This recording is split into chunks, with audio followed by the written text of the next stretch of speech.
Hi everyone, today I'm joined by my friend and very talented hairstylist, Claire Moore.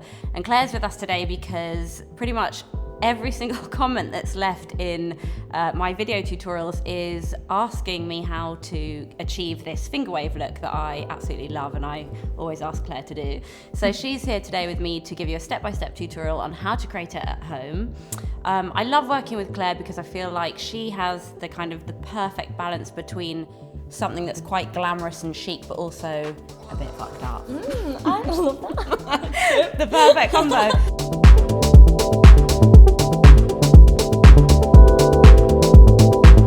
Yeah, today we've created like a sort of wearable finger wave. Like it's a little bit punky and then a little bit classic as well. The reason I always ask for a finger wave is because it's something that it still looks like a style, but it keeps the hair out of the face so that when you do a makeup look or whatever, you've still got all of that nice space, but it kind of frames the face nice. It's great for beauty, I think, because it frames the face and also like the cheekbones and stuff because it goes with the angles of the face. You don't need so much stuff when you're creating this look at home. So I just use water pretty much and gel. I'd say a little tip is that when I'm using the gel, I just decant a little bit into a tint bowl and I use a tint brush like what you use for dyeing hair. Okay, to start off with, you just do a light mist of water and I angle it upwards so it just naturally drops down onto the head. So especially on a shoot, you don't want any water to fall down on the face if the model's had their makeup done. So then you just lift up the head slightly and use the flat of the comb and brush it back. And it's better to do it in one go.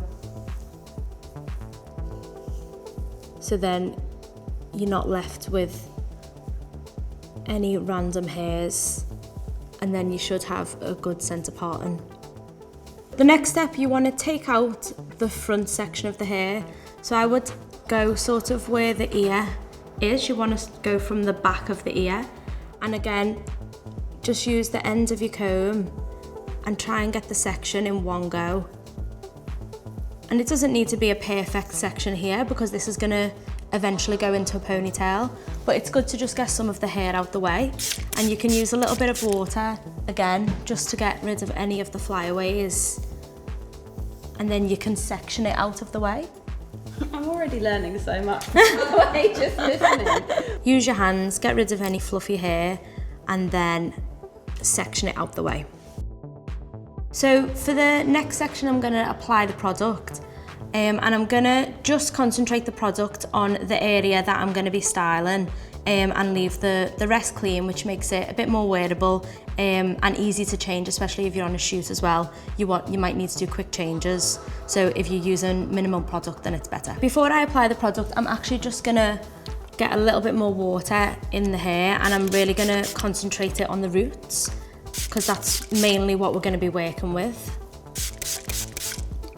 And I use the eco gel that you get from like any hair shop really. But I'd say one little tip that I use is I apply it with a tint brush. So this is what you'd be using if you were dyeing hair and you're applying a root tint. The reason I use it, you can work a bit cleaner, you're not getting gel on your hands, and also you can actually really squash it into the root, which is what you want. You want more product on the root and then you can comb it through. So you will end up getting a light layer all the way through, which is helpful, but the main part of the product is going to be concentrated there on the root, which then gets it nice and flat to the head as well, which is what we want for this type of look.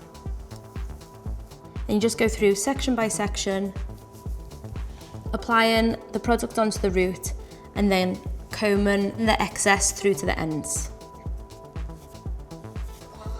So then when you're happy with the amount of product, just give it another comb through and then you can start to style it. I feel like sometimes with doing like a finger wave, it takes like a bit of time to sort of get in the flow with it. Like it's good to sort of comb it into a few places and kind of look at it so you can sort of gently see where you want to go. I think it just helps for you to sort of map out where you want it to sit. For this look, we're going to keep it quite close to the hairline. So what I do is I use the teeth of the comb and I place it into the hair, but then you sort of angle your comb a bit flatter. And that's just so you don't end up with really harsh comb marks in the hair, and it also helps squash it down, and then you use your finger to flatten it as you go along. So once you're sort of happy with where it's laying, what I also like to do is at the end of your comb you have a wider tooth, and I use that part to, it's almost like you're drawing the line of the wave, and you're getting sort of like where there's like finer baby hairs, you're just squashing it in. So then you end up with a nice clean line, rather than if you just use the whole of the comb, you sort of get the broken up line. So you kind of start off with that, and then when you're happy with it, then you use that tooth to just get that cleaner line. And then once you're happy with your first wave, you want to use your finger where the ridge is, you want to squash it down, because then you're going to be combing the hair back. So then you get that S shape. You're going to comb it back, hold it in place, and then bring it forwards again. So you want to have a bit of tension there so that you can move this part of the hair. So does the gel help hold the hair in place then as you... Yeah, definitely. There's a lot of different products you can use. You can use setting lotion or conditioner, but you kind of just need something that's going to help set it, for one, and also just when you're moving the hair, if it was clean, it would not stay where you want it to. Like, it really helps, it works with you then when you're using the product. And then also, you quite like, don't you, when you see like your sort of your baby hairs and it's not too much, like this line's nice, but then it is quite nice to see like the natural hairline as well. So I'm leaving that sort of hairline out, and then I'm just going to create another bend.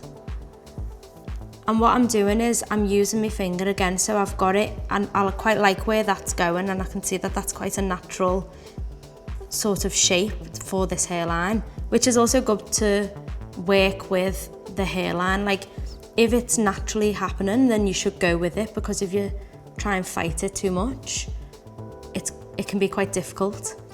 And already I feel like, because I've been working, it's got slightly dry. So what you can do, just to reactivate the gel, is just do a little mist of water on top. Rather than going in with more product again, you can just use water, and then that'll reactivate the product that you're working with.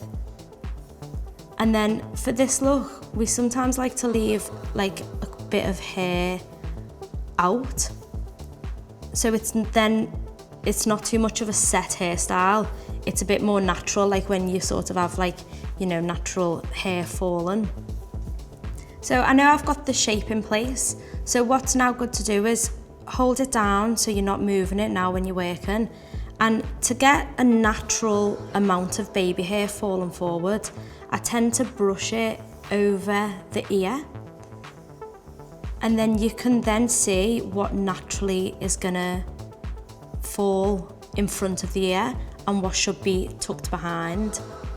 This naturally wants to fall out, and this section, and then the rest we can tuck behind the ear.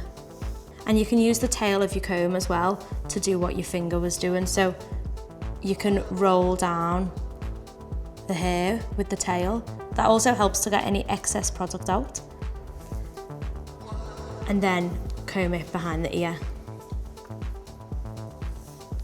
And then use the tail of the comb again to just neatly tuck that behind.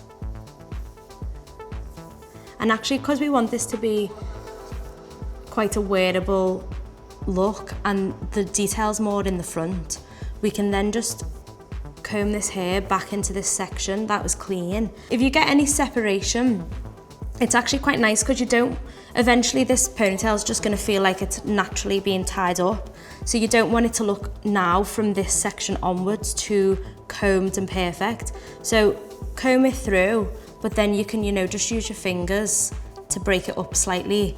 And then when you're happy with where it all is, you can use your section and clip and then just bring it back into that section, so then you're ready for the other side. This is also a really good look when it's just out as well. Yeah, when the hair's down as well, it looks really good because you've got the detail going on. How would you do that? Just put a few clips in to hold that bit? Or? You know, to be honest, the best way to do that would be to just add a little bit of gel behind the ear in this section. So today we're going to keep this clean, but if you did want to keep it down, I would use a bit of gel or a bit of hairspray just to make sure the hair sits in place behind the ear, because it's quite nice when this section's tight because it curves around the head.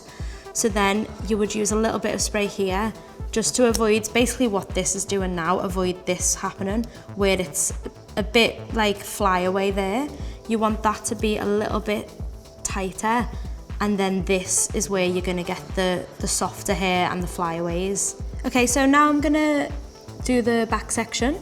So could you just turn for me and face the side? So I'm just going to do another light mist of water just to catch any of the flyaways before I do the ponytail. For the ponytail, I'm not going to use a brush or a comb because I just want it to feel very natural, almost like Isamaya's done it herself. And I also like a little bit of texture. So I'm just pulling out sections just naturally, just so it doesn't feel too flat. And then once I'm happy that it's in the center, I'm just going to tie it with a regular hair tie.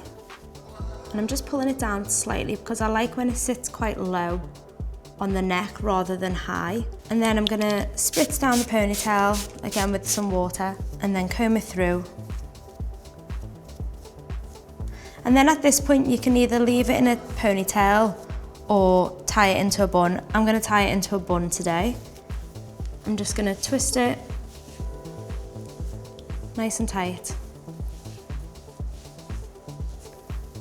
And then just wrap it around a couple of times.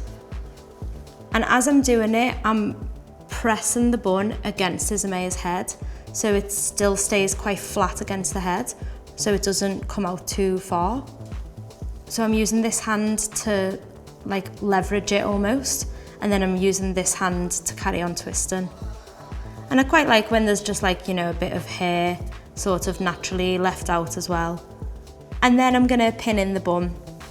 So when I'm pinning it in, I go towards the head and then I curve it around because that helps lock it in and then push it down. And to be honest, you don't really need too many for this. If you do it where you go towards the head and then lock it in, you should actually only need to use a couple. My biggest takeaway of this is just how often you use water spray to control it. I've never even thought about that. Yeah.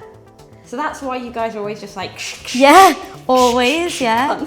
Unless the hair is meant to be really dry and almost like blow dried or fly away, and you want it to look like the wind's in the hair or something like that. If that's the look, then you wouldn't use water. But apart from that, I probably use water on every other look. Especially for camera, it's like you want the strands of hair to be really considered.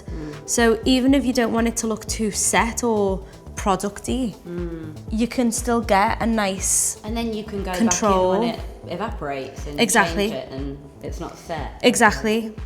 And then that's it. I probably used about 6 pins there. And then if you wanted to as well, like again, you could use a little spritz of water on them ends and you can just sort of separate them a little bit. And because it's locked in, you can actually, like, even just with a bit of water, you can get, you know, a bit of like a stronger effect. Thanks so much for watching. I hope you enjoyed that Fingerwave tutorial with Claire, who will be back for more hair tutorials. Let me know if there is anything you particularly want to see, you can comment below, and I'll see you guys next week.